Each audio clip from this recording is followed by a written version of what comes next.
Bueno, entonces, la artropática, como les decía, hablábamos antes de la necesidad de una predisposición genética, pero también la acción de factores desencadenantes.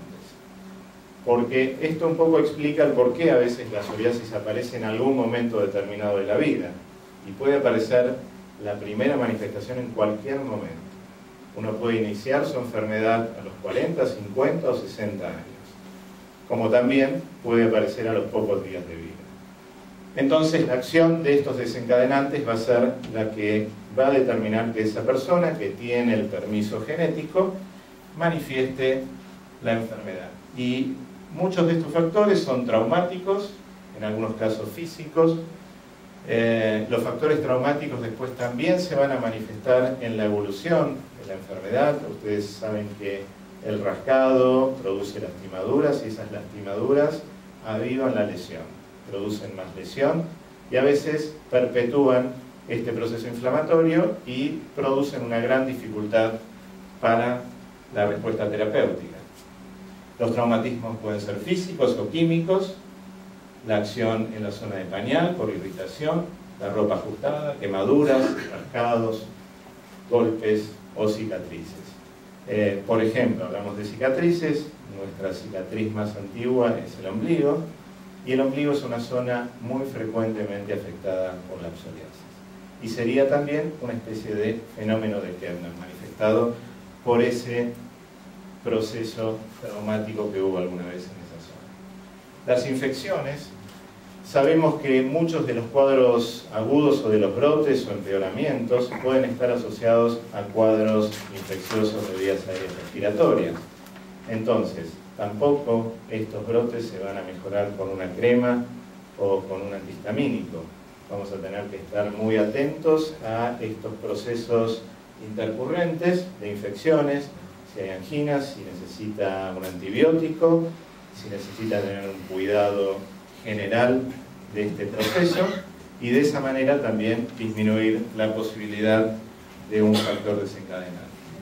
Los medicamentos, a veces las primeras manifestaciones de la psoriasis se confunden con reacciones alérgicas o a veces también hay reacciones alérgicas en un paciente con psoriasis. Esto puede ser tratado con corticoides. Los corticoides por boca o inyectables muchas veces mejoran inmediatamente la psoriasis. Esto estimula mucho a quien la da y a quien la recibe.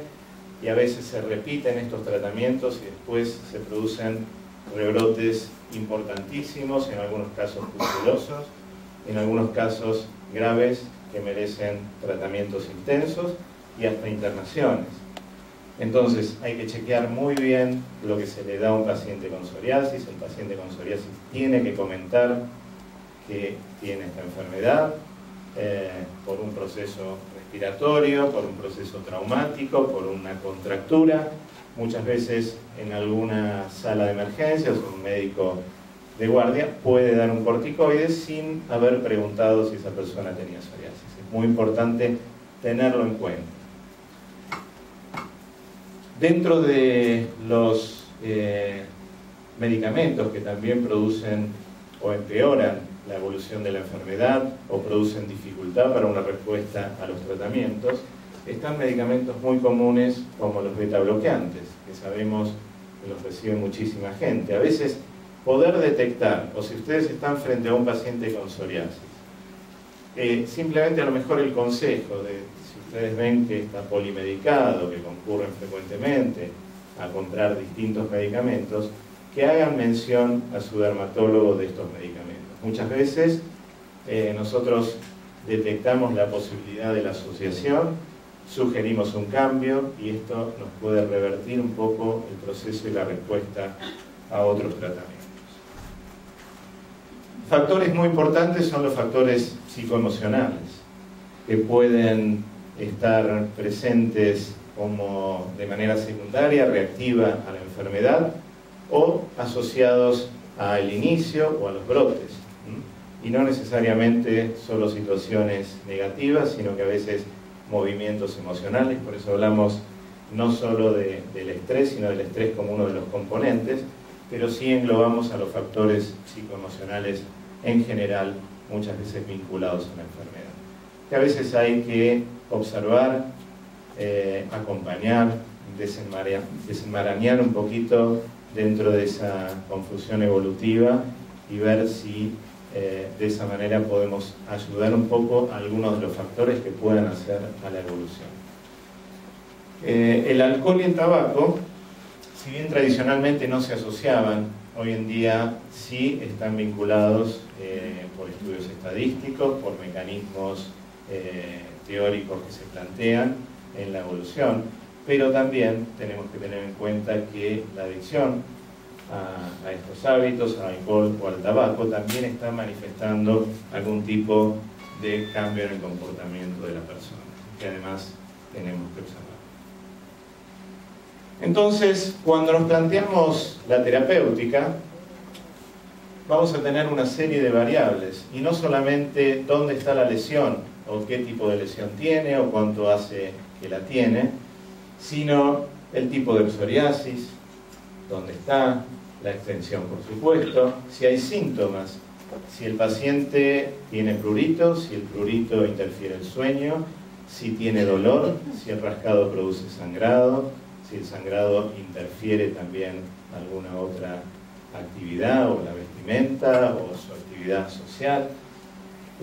Si hay enfermedades asociadas, por supuesto la observación del síndrome metabólico y la observación de los análisis adecuados, de la orientación clínica adecuada. Si hay un componente articular vinculado específicamente a la psoriasis y esta artritis, la vamos a diagnosticar con el reumatólogo. El sexo y la edad, no es lo mismo tratar a un chico, tratar a una mujer en edad fértil o en planificación de embarazo. Entonces tenemos que tener en cuenta todo esto y todo esto nos va a guiar hacia la elección del mejor esquema terapéutico. Lo mismo que tener en cuenta el estado general del paciente, las interacciones medicamentosas, el impacto emocional y social que va a tener en esa persona, la actividad laboral, muchas veces la afectación de una zona expuesta o de las manos en alguien que maneja sus manos exclusivamente durante casi toda la jornada laboral, nos va a lo mejor a apurar en la decisión de un tratamiento sistémico. Lo mismo aquellos que tengan pequeñas pero muy sintomáticas lesiones en las plantas de los pies, por ejemplo. Y algo que, si bien junto con AEPSO se está tratando de que, por supuesto, pase a un segundo plano, que en primer plano esté la indicación del médico, la más precisa, pero los factores económicos hoy interfieren mucho en la decisión del tratamiento, en el acceso al tratamiento, en el cumplimiento de un esquema y, por supuesto, en la eficacia